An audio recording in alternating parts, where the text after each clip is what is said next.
નમસ્કાર દર્શકો, આપ સૌનું ઓસ્કાર ગુજરાતી ન્યૂઝમાં હાર્દિક સ્વાગત છે. હું છું ભાવના ચૌહાણ. ખેડા જિલ્લામાંથી આ સમયે એક મહત્વપૂર્ણ અને જનહિતને સ્પર્શતા સમાચાર સામે આવી રહ્યા છે. અમદાવાદથી ઇન્દોરને જોડતા નેશનલ હાઇવે 47 પર કઠલાલથી ફાગવેલ, ગણતેશ્વર અને ગોધરા તરફ જતો માર્ગ હાલ ખાડાઓના સામ્રાજ્યમાં ફેરવાઈ ગયો છે. ચોમાસા બાદ રસ્તાની હાલત એટલી ખરાબ બની ગઈ છે કે વાહન ચાલકો અને યાત્રાળુઓ માટે આ માર્ગ જીવલેણ સાબિત થઈ રહ્યો છે. મળતી માહિતી મુજબ ખેડા જિલ્લાના કઠલાલથી ગોધરા નજીક વાવડી સુધીનો અંદાજે 70 કિલોમીટરનો હાઇવે અનેક સ્થળોએ મોટા અને ઊંડા ખાડાઓથી ભરાઈ ગયો છે. સૌથી વધુ ખરાબ સ્થિતિ ફાગવેલથી ગણતેશ્વર વચ્ચે જોવા મળી રહી છે, જ્યાં રોજ હજારો વાહનો પસાર થાય છે. વરસાદી પાણી ભરાયેલા ખાડાઓને કારણે વાહન ચાલકોને ખાડાની ઊંડાઈનો અંદાજ પણ આવતો નથી અને અકસ્માતની શક્યતા સતત વધી રહી છે. આ માર્ગ પર આવેલા પીઠાઈ અને વાવડી ટોલ પ્લાઝા પર નાના વાહનો પાસેથી લગભગ 90 થી 120 રૂપિયા અને ભારે વાહનો પાસેથી 500 થી 600 રૂપિયાથી વધુ ટોલ વસૂલવામાં આવે છે. વાહન ચાલકોનો સવાલ છે કે જ્યારે નિયમિત રીતે ટોલ વસૂલવામાં આવે છે ત્યારે રસ્તાની યોગ્ય જાળવણી કેમ કરવામાં આવતી નથી? સ્થાનિક લોકો અને વાહન ચાલકોના જણાવ્યા પ્રમાણે રોડ પર ઠેર ઠેર પડેલા ખાડાઓના કારણે વાહનોને ભારે નુકસાન પહોંચી રહ્યું છે. વારંવાર સસ્પેન્શન, ટાયર અને અન્ય ભાગોના રિપેરિંગમાં હજારો રૂપિયાનો ખર્ચ કરવો પડી રહ્યો છે. ભારે વાહન ચાલકો માટે પણ આ માર્ગ પર વાહન ચલાવવું જોખમી બની ગયું છે. આ માર્ગ પરથી દરરોજ મોટી સંખ્યામાં ભાથીજી મહારાજના પ્રસિદ્ધ યાત્રાધામ તરફ જતા યાત્રાળુઓ પસાર થાય છે. ઉપરાંત ગુજરાત અને મધ્યપ્રદેશ વચ્ચે માલસામાનની હેરફેર માટે પણ આ હાઇવે અત્યંત મહત્વનો માનવામાં આવે છે. નજીકમાં આવેલા થર્મલ પાવર સ્ટેશન માટે પણ આ માર્ગ જીવનદોરી સમાન છે. તેમ છતાં રસ્તાની હાલત બિસ્માર બની જઈ હોવાથી યાત્રાળુઓ, સ્થાનિક લોકો અને વેપારીઓમાં ભારે રોષ જોવા મળી રહ્યો છે. ફાગવેલ ગામના રહીશોએ જણાવ્યું કે ગામ પાસે પસાર થતા હાઇવે પર અનેક મોટા ખાડા પડ્યા છે. યાત્રાળુઓને અવરજવર કરવામાં ભારે મુશ્કેલી પડી રહી છે. સ્થાનિકોનું કહેવું છે કે ખેડા જિલ્લાની ઓળખ ગણાતો આ માર્ગ આજે બેદરકારીનું પ્રતીક બની ગયો છે. ખાડાઓના કારણે એમ્બ્યુલન્સ જેવી ઇમરજન્સી સેવાઓને પણ સમયસર પહોંચી શકાતું નથી. દર્દીઓને હોસ્પિટલ સુધી લઈ જવામાં વિલંબ થતો હોવાના આક્ષેપો પણ સામે આવ્યા છે.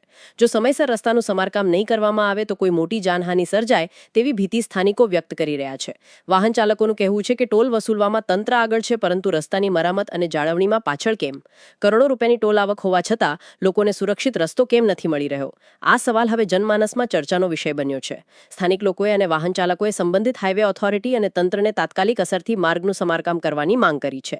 તેમનું કહેવું છે કે વધુ વિલંબ કરવામાં આવશે તો કોઈ મોટી દુર્ઘટના સર્જાય તેવી સંપૂર્ણ શક્યતા છે અને ત્યારબાદ તેની જવાબદારી કોણ લેશે? હાલ સૌની નજર હવે સંબંધિત વિભાગ અને હાઇવે ઓથોરિટીના પગલાં પર છે. શું તંત્ર તાત્કાલિક આ જીવલેણ ખાડાઓનું સમારકામ કરશે કે પછી કોઈ મોટી દુર્ઘટનાની રાહ જોવામાં આવશે? તે જોવું રહ્યું. કેમેરામેન સાથે reporter Jugnu, Oscar Gujarati news, Kapadvanj, Kheda. શું નામ છે તમારું? રાઠોડ વિક્રમસિંહ સનાભાઈ, ફાગવેલના રહેવાસી છે. આ નેશનલ હાઇવે 47 છે, અમદાવાદ ઇન્દોર હાઇવે. આ રસ્તા ઉપર એટલા ખાડા પડી ગયા છે કે વાહન ચલાવવા બહુ મુશ્કેલ છે.